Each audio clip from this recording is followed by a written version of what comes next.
Generalinis laidos rėmėjas Vilniaus ginklai.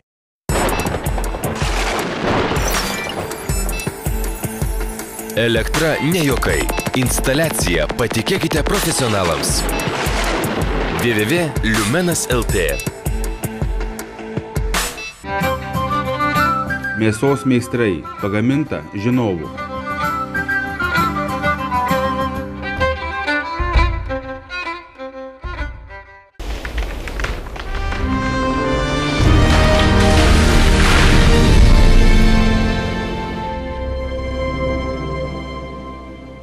Sveiki. Rugsėjo 15 dieną aplinkos ministro įsakymu priimtos medžioklės taisyklių pataisos. Pasak medžiotojų, kaip neišnešiotas kūdikis. Vienas punktas prieštarauja kitam, todėl jų laikytis praktiškai neįmanoma. Kai kurias pataisas tenka skaityti tarp eilučių. Ažiotažas kilo, nes medžiotojai pataisas gali suprasti vienaip, o gamtos inspektoriai visiškai kitaip. Įsigaliojus šioms pataisoms, pastebėtas inspektorių aktyvus noras pritaikyti savaip interpretuojamas taisyklių pataisas. Pasak jų, įstatymas yra įstatymas ir jį reikia vykdyti. Kodėl ir kam reikėjo tokių pataisų? Ar neteks, kaip įprasta Lietuvoje, pataisas pataisyti? Tokiomis nuotaikomis šiuo metu gyvena medžiotojai. Šiandien laidoje apie įstatymą diskutuos medžiotojai, o aplinkos ministerijos gamtos apsaugos departamento direktorius Laimutis Budrys sutiko pakomentuoti medžiotojų prieštaringai vertinamus medžioklės įstatymo pataisas. Dabar taisyklės toks, bet toks, su klaidelėm tokiom, su niuansais. Netatiniai inspektoriai tai nėra valstybiniai inspektoriai. Šiandien atvykom į Tryškių medžiotojų būrelį ir šio būrelio vyrai susirinko šiandieną padiskutuoti naujus medžioklės įstatymus. Gal tokie keli tokie principiniai, kas užkliuvo. Tai galbūt viskas, kaip sakant, kad tos taisyklės, prieš gimti, taip gan netikėtai buvo, kaip paslačioj laikoms, buvo neišdiskutuotas, kaip sakant, neišnešiotas. Kaip neišnešiotas kūdikis pagimdytas. Iš pogrindį buvom, kaip sakant, nelegaliai ten susižinojai tos projektus ir tos jau pasiūlymus davėmas ir tarybos postėje ir paskui draugija, kiekvienas draugys mes, bent pavyzdžiui, ir Mažeikiai, ir Plungė, ir Telšiai savo pasiūlymus siuntėm, bet kad nieks, tie mūsų, kaip sakant, nieks nekreip dėmesį, tai praktiškai tą rašliau parašyto, nei atsakymų nieks davė mūsų raštus, nei ką kreipė. Gerbiami medžiotojai, medžioklių taisyklių pakeitimas paskutinis buvo prieš keletą metų ir tie pakeitimai buvo tikrai nedideli, tik tai keletas punktų.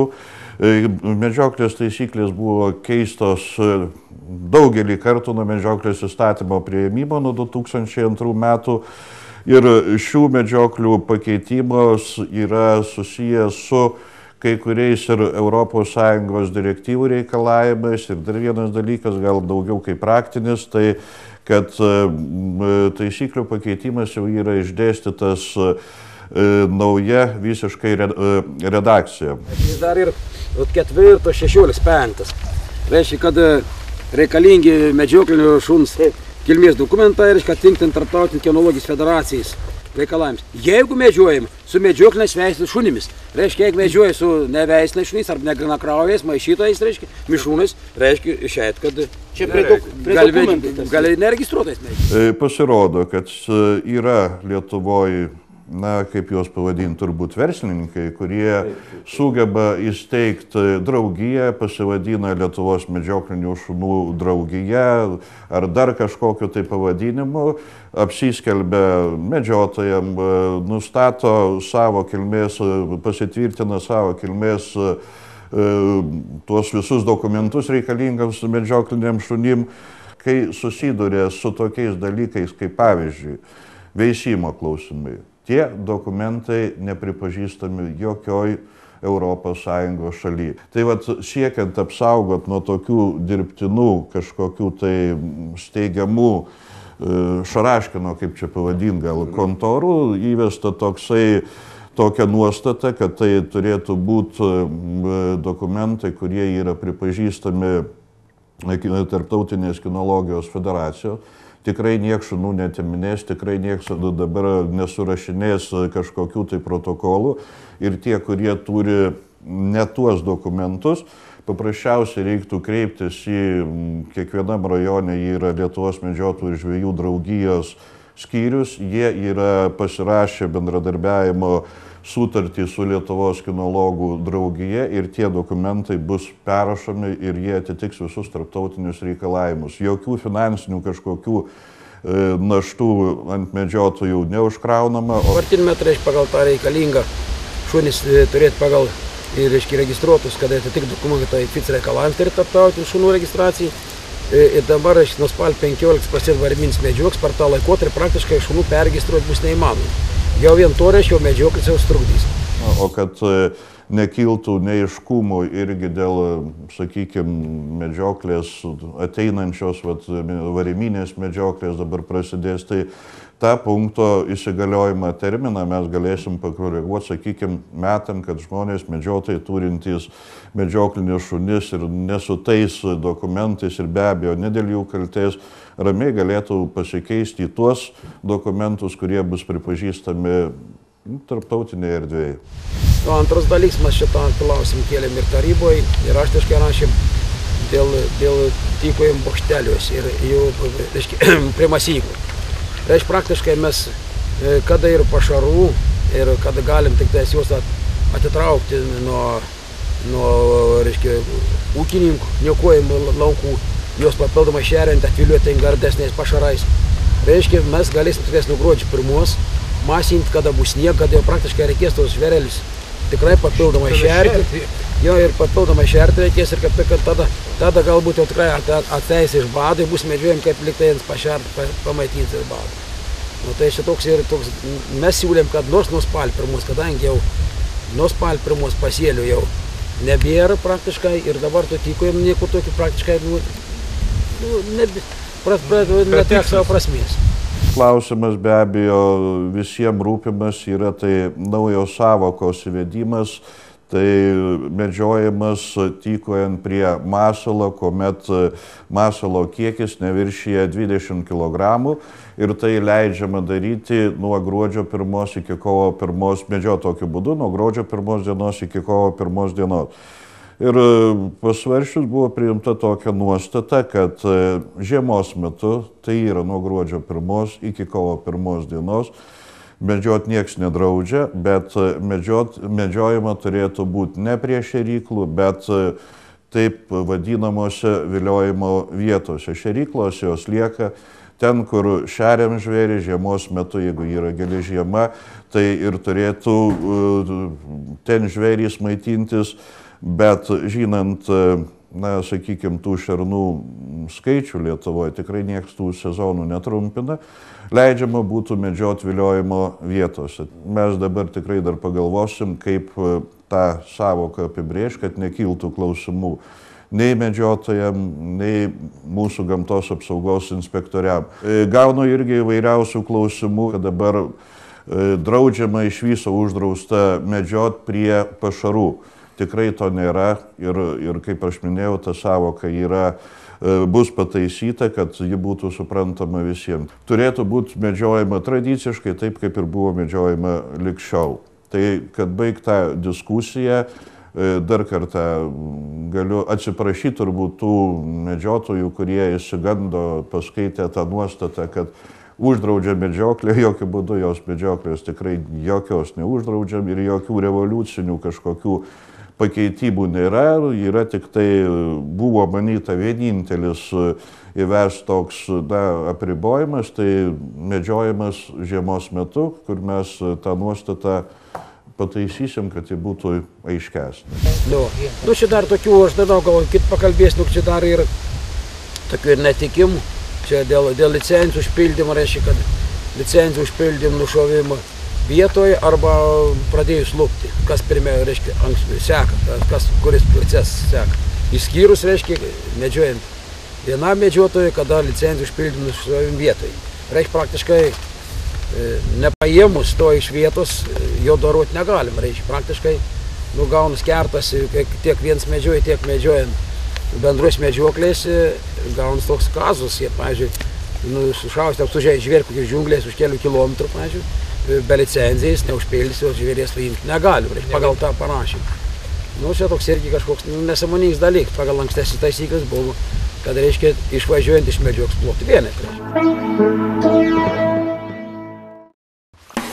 Vilniaus ginklų išskirtinis pasiūlymas savigynos priemonėms. Įsigyjant graižtvinį 6 mm revolverį Alfa, kuriam nereikia leidimo, Vilniaus ginklai, dėklai ir dėtuvio šovinių duoda nemokamai.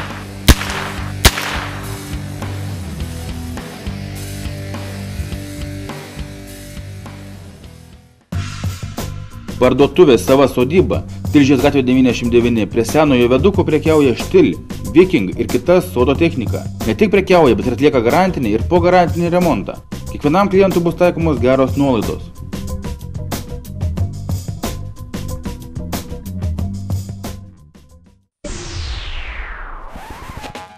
Tai ginklai, kurių laikui bėgant metalinių detalių nepakeitė plastmasė, o medis išliko aukščiausios kokybės riešuto. Vamzdis dengtas juodu chromu suteikia šautuvui ypatingą atsparumą drėgmei ir ilgamžiškumą. Laukiame jūsų Vilniaus ginklų parduotuvėse. Logiškai pamąstant, daleiskim, dabar atvažiavom palaukimui, turim vieną licenciją dar, kaip ir pavyzdys, kad elnio licencija. 20 medžiotojų įsidėstom 3000 hektarų plote, ten 10 km atstumu. Pas medžioklės vadą yra licenzija, jis išvažiavo, nušovė kažkur tai už 10 km, žmogus negali pajudėti iš vietos, turi laukti, kol jam atveš licenciją, kadangi ten tik vietoj negalima žvėries pajudinti. Tik medžioklės plote tai jis gali judėti. Na, vat irgi dar vienas iš pavyzdžių, kur reikia skaityti, kaip čia ir tarp eilučių. Kas tai yra sumedžiojimo vieta? Jeigu vyksta varymas, taip, tai aš galiu traktuoti, kad tai yra medžiojimo vieta, tas varymas. Tai irgi juokingai gal atrodytų, kad neduok dievė prieisiu prie to sumedžioto žvėries ir aš jį gal patrauksiu kelis metrus, o iš medžio iššoks inspektorius ir surašys man protokolą. Na, neturėtų būti tokių dalykų. Juo labiau, ką tai reiškia, tai vat, dar bandom kažkaip tai civilizuotai prieiti prie visų tokių dalykų ir ką tai reiškia licenzija. Mes, na, irgi visi vyresni medžiotojai prisimenam šernutės licenzijas. Iš tikrųjų turėjo ta licenzija sparnuotas posūkis 4 kampus. Tai reiškia, su viena licenzija 4 šernai buvo sumedžiojami. Panaikinome mes tas licenzijas. Rezultatas koks? Tai šernų tikrai padaugėjo ir tiek, kad jau reikia galvoti, kad intensyviau juos medžiot. Ir tas popierinis reikalas, na, jis prie faunos išsaugojimo tikrai mažai prisideda. Ir mes dabar svarstėm, ir ko gero šitose taisyklių pakeitimuose buvo mintis atsisakyti, kaip galima daugiau tų popierinių dalykų ir licenzijų. Ir buvo mintis atsisakyti stirnų, patelių ir jauniklių licenzijų. Ir jeigu šita žiema neatsisakėm vien dėl to, kad, na, palyginus su kitom žiemom, kaip ir minėjau, ši žiema buvo ganėtinai žiemiška, bet jeigu pagal dabartinę stirnų populiacijos būklę, jeigu šita žiema bus tradiciškai vėl tokia švelni, aš manau, kad kitais metais vėl dar panaikinsim dar vieną dalyką, tai stirnų tų jauniklių ir patelių licenzijas ir gal aš tikiuosi iš viso tolimoje, nežinau kiek ten tolimoje perspektyvoje, tai tikslas būtų, kad iš viso tų licenzijų nebeliks. Bus irgi pataisyta ir antramečių patinų medžioklės sezonas bus prilygintas bent medžioklės sezono pradžia prie taurių patinų medžioklės sezono pradžios, taigi bus leidžiami medžiot nuo rugpjūčio 15 iki gruodžio 31 dienos. Antramečiai tik tai padaryta išlyga dėl selekcinių motyvų. O jaunikliai irgi atsižvelgiant į eilės medžiotojų draugijų, rajono skyrių draugijų pageidavimus, kad vis tik tai lieka neišnaudotas limitas elnių sumedžiojimo, tai irgi priimtas sprendimas, kad elnių tik tai jauniklius bus leidžiama medžioti, yra dabar pagal patvirtintas taisyklės iki vasario 1 dienos. Reikia žiūrėti į taisyklės, kurios yra įteisinta tokia nuostata ir jeigu yra nuostata leidžiama medžioti iki tokios tai datos, iki vasario 1, tos licenzijos buvo pagamintos anksčiau, bet tai tikrai blankas, tai yra blankas, taisyklės yra taisyklės ir aš nemanau, kad čia mes turėtumėm ieškoti dar kažkokių dirbtinių konfliktų. Jeigu reikės, galima bus tą datą pataisyti, arba bus teisiškai įteisinta ta licenzijos blankas, galima irgi padaryti ministro įsakymu, kad jis galioja iki vasario 1 dienos. Nemanau. Jau atsirado, kad galima medžioti ir meškėnus. Daugelis medžiotojų nežino, kad laisvėje jau gyvena pas mus nutrijos ir nutrija sumedžioja ne vienas medžiotojas medžiodamas bebrus, aišku, ne visoje Lietuvos teritorijos daly. Nemuno deltos regione irgi įdomus dalykas įvyko prieš kiek tai metų. Naminės tos nutrijos pabėgo į laisvę ir pasirodo, kad jos gali išgyventi tom sąlygom, bet kaip minėjau, tik Nemuno deltos regione, kitur žemyniniai daly toliau nėra jų. Ir jas reikia medžioti, nes nutrija vis tik tai kaip rūšis, tai nėra mūsų aborigeninė Lietuvos rūšis. Ir būtų gerai, kad naujų rūšių gyvūnų nebūtų pas mus Lietuvos faunoj. Lygiai taip pat, kaip yra įtarimų, kad meškėnas jau pasirodo Lietuvos teritorijoje, o ta rūšis tai yra tikrai agresyvi, palyginus, agresyvi visai kitai aplinkiniai mūsų laukiniai faunai. Ir kad nekiltų vėl kažkokių neaiškumų, kad medžiotojas netyčia pamatė meškėną, daugiau jis mato gal televizijos ekrane, jis turėtų iš karto negalvodamas jį sumedžioti. Čia aiškiai parašyti 71.13. Privalo turėti ryškias raudonos geltonos spalvos juostas ant kepurių arba dėvėti ryškias oranžinės geltonos raudonos spalvos kepures ir liemenes. Jeigu kepurė, tai ir liemenė priklauso, reiškia komplektas. O taip nereikia. Jeigu raištis, tada vien suraiškyti. Jo, ten yra klaidelė vietoj ir turėtų būti arba. Jo, ir ką tai reiškia nešiotis, dėvėti ir turėti. Yra tokia nuostata, kad medžiotojas turi būti matomas, o kad jis būtų matomas, jis turi turėti ryškų kažkokį tai akcentą drabužių. Tai tas ryškus akcentas tai gali būti raištis ant kepurės, raištis ant rankovės arba galų gale ryškios spalvos liemenė. Aplinkos ministerija labai jau nori paimti viską į savo rankas medžioklės ūkį. Mes per suvažiavim kėlėm klausim, labai bėdavojas aplinkos ministerijos agentūros, kad labai daug darbo turi, nesuspėja atlikti savo tiesioginį pareigų. Ir kodėl tai dabar ir šitą visą mokymą, egzaminavimą medžiotojų. Ir taip toks reiškimas dabar patys išleidžia taisyklės, patys išleidžia praktiškai įstatymą, nors jiems tvirtina, praktiškai jie ruošia, patys kontroliuoja ir dabar reiškia užsiimti dar papildomus darbus. Tu nespėjai savo tiesioginį pareigų paimti, o reiškia atlikti dar nori, kaip sakant, tiesiogiai vadovaujant medžioklei. Jie ruoš, jie tikrins, jie kontroliuos, viską žodį savo rankas. Taip šiandien, kai pasiruoš toks dabar taisyklės, bet toks, su klaidelėm tokiom, su niuansais, kur gali visai partyti, reiškia, aplink ateis agentūros inspektorius. Medžioklė atvykstant galės, kaip sakant, prie tų kabintis, kaip sakant, nekabinti, ar atseit vykdyti tą taisyklę reikalavimus, bet, kaip sakant, kur eiliniam žmogui kartais ne visiškai suprantamai, kadangi kai kurie punktai viens kitam prieštarauja. Reiškia, telšių agentūrų žem per vietą Šiaulių regione.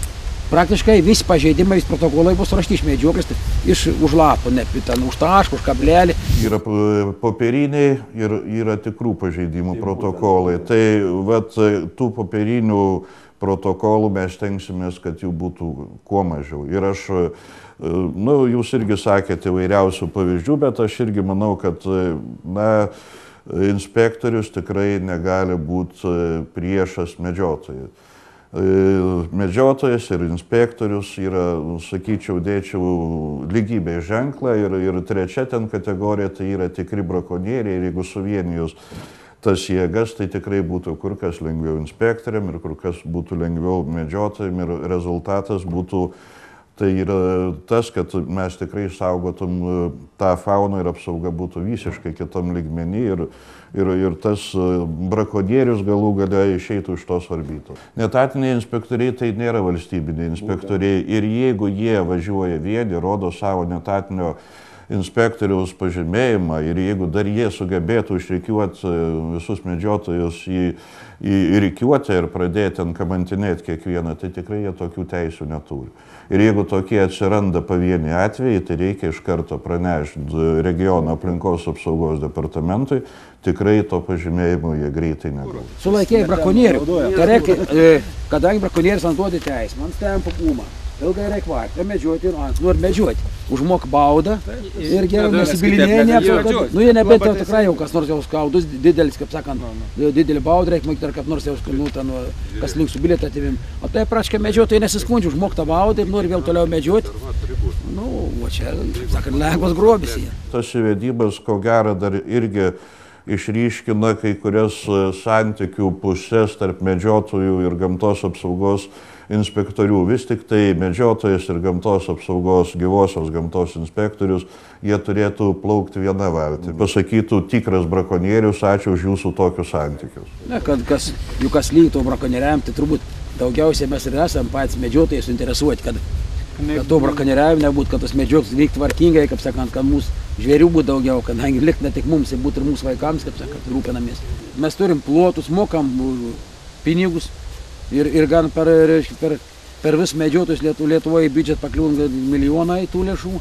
Nu tai mes mokame, žiūrim ir leis mums daugiau būti šeimininkams tų plotų, kaip sakant. Būrelio teisių dabar yra tikrai gerokai daugiau negu buvo prieš 10-metį ir kiekvienas yra savo klubo teritorijos medžioklės plotų šeimininkas ir aš nemanau, kad matydamas, kad sakykime, elnių turi mažiau, jos būtinai iššaudės iki paskutinio.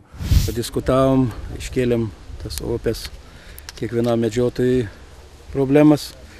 Nu ir aš manau, kad tie medžioklės įstatymai geriau, kad jie būtų pradedami iš čia, nuo šitų diskusijų ir ateitų iki ten aukštumos, tai galbūt jie būtų jų protingesni žodžiu.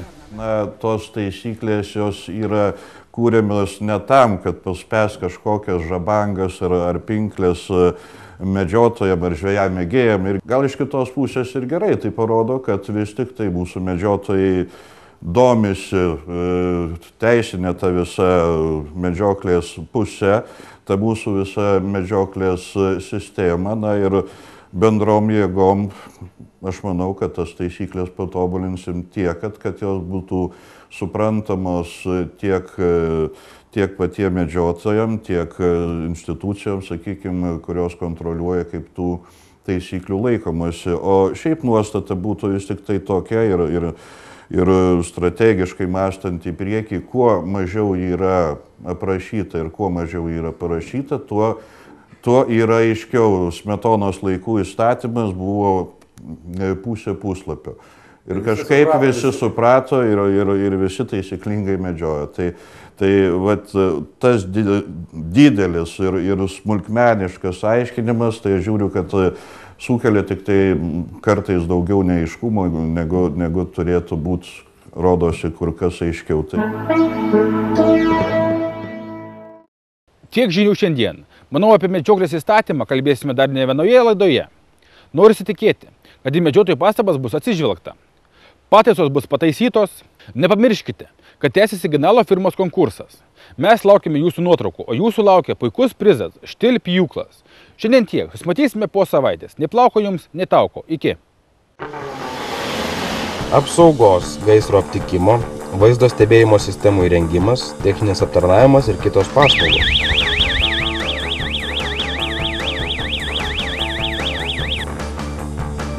Alasa. Apsaugos sistemos.